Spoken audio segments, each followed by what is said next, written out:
एक हरा भरा जंगल था जहाँ तरह तरह के जानवर और पक्षी रहते थे। उसी जंगल में एक चालाक कौवा भी रहता था जो अपनी बुद्धिमानी के लिए मशहूर था। जंगल के सभी पक्षी उससे सलाह लिया करते थे। एक दिन जंगल में एक शिकारी आया। उसने पेड़ों के नीचे जाल बिछाया और उसमें चावल के दाने फैला दिए। शिकारी ने सोचा, जैसे ही पक्षी दाने खाने आएंगे वे जाल में फंस जाएंगे। कौवे ने दूर से ये सब देख लिया।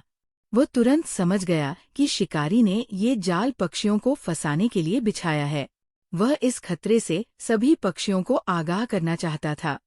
कौवे ने पेड़ पर बैठकर तेज आवाज में सभी पक्षियों को बुलाया।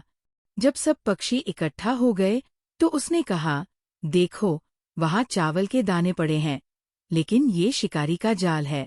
अगर तुम लालच में आकर इन्हें खाने जाओगे तो फंस जाओगे। सावधान रहना और जाल के पास मत जाना। सभी पक्षियों ने कौवे की बात मान ली, लेकिन एक तोता लालच में आ गया। उसने कहा, अरे, कौवा तो हमेशा डराने की बातें करता है। ये दाने इतने स्वादिष्ट लग रहे हैं, मैं इन्हें खाने जा रहा हूँ।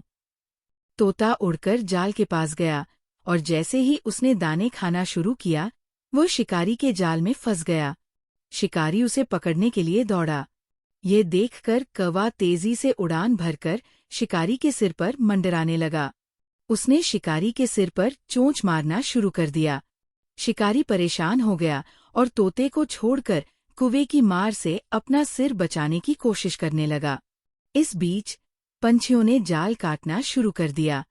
थोड़ी देर में जाल कट गया और तोता आजाद हो गया। शिकारी कौवे की मार से परेशान होकर जंगल छोड़कर भाग गया। थोड़ी देर बाद तोता शर्मिंदा होकर बोला, कौवे भैया, तुम्हारी बात न मानकर मैंने बड़ी गलती की। तुमने मेरी जान बचाई। अब मैं कभी लालच नहीं करूंगा और हमेशा तुम्हारी सलाह मानूंगा। कौवे की चतुराई और साहस की वजह से सभी पक्षी खुश हो गए और उन्होंने कौवे का धन्यवाद किया। कहानी की सीख: लालच से नुकसान होता है, चतुराई और मिलजुल कर काम करने से मुश्किलें हल होती है।